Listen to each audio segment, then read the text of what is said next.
Welcome to the Subversive Institute. Michael Crawford here, and we are discussing our manifesto, what we're all about. And previously we discussed our purpose and our vision. Our purpose is to equip and empower the citizens of Baltimore to change their city. Our vision is to see the barriers that keep us from life, liberty, and the pursuit of happiness removed in our city. And we identified those 7 barriers. In this time, we're going to discuss our 3 presuppositions. And everybody has presuppositions. There's no human being on earth that doesn't do life without presuppositions. Presuppositions are transcendent. They're innate. It's part of being human. We all have them. And we have 3 in our institute. And the first one is change must come from the citizens. Very simply. Not the people in power. Here's reality. It doesn't matter who you put in power. They can't change anything. Doesn't matter who the next mayor is going to be. It won't change anything. Doesn't matter who the next governor is going to be. It won't change anything. For decades, the Democrats have had power and control over the city. How's that working? Some of you think we need the Republicans to be put in charge. They wouldn't do any better. The problem is actually deeper and more visceral. It's in the systems and structures themselves. So what we believe is that the change must come from where all sociological change has come from in human history, from the bottom up. We don't celebrate the president and governors and mayors when we refer to the civil rights movement. Who do we celebrate? The people, common people. People that most of them, we don't even know their names. Certainly there's some civil rights heroes, but the majority of the people who fought for civil rights are unnamed. We don't know them. But one thing we do know about them, they were ordinary people. Whether it's the women's suffrage movement, whether it's people fighting for various civil rights today, it's always the people. It's always the majority.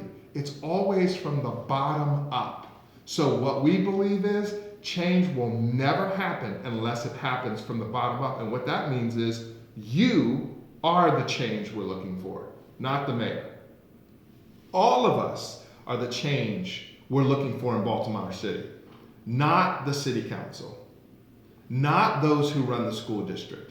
For too long, we have abdicated our rights, our responsibility, our privilege, and elected people and thought because we pay them well, they're going to do a good job.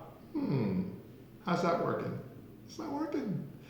There are many good people in positions of leadership and power, but being a good person doesn't mean you are effective. Being a good person doesn't mean you work in an institution that allows you to make changes.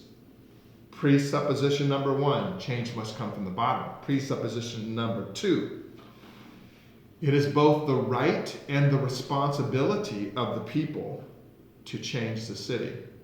Let me read you a quote from the Declaration of Independence that I love. Whenever any form of government becomes destructive to these ends, i.e. life, liberty, and the pursuit of happiness, it is the right of the people to alter or abolish it.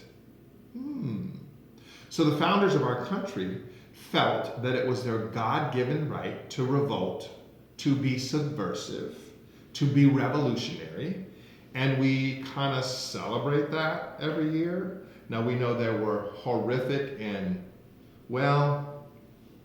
hypocritical applications of that because they didn't apply that to indigenous peoples or enslaved people groups.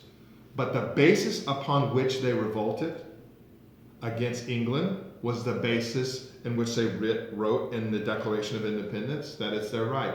So it's our right too in Baltimore. When the government isn't working, we need to get rid of it. When the people in power aren't doing what they're supposed to do, we should get rid of them. It's the American way.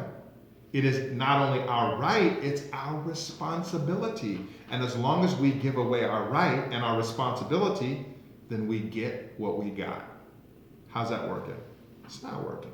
And the third presupposition is the city of Baltimore is our neighbor. Many of you have heard of the parable of the Good Samaritan, where a man walks down a road, he gets beaten and robbed, and he's laying half dead. And there's a priest that walks by, and a Levite walks by, and the Samaritan walks by and takes care of him. Well, guess what? Baltimore is the man laying in the streets. We are the Samaritan. Not micro, but macro. What are we doing about the macro problems of Baltimore? Not feeding 100 homeless people every day. I'm happy for that. Not tutoring 20 kids. Not mentor programs. These are all amazing in their micro positions. But Houston, we have a much larger problem. So though we need to resource and we need more good Samaritans taking care of individuals, we need to address the larger macro problem of Baltimore and its systemic barriers. What are we going to do about that? Well, Baltimore is my neighbor. And you know what, folks? I'm not going to drive by anymore. I'm not going to go to my church, go to my coffee shop, and do all that stuff and drive by. We're going to do something about it. Those are our three presuppositions. We hope you join us.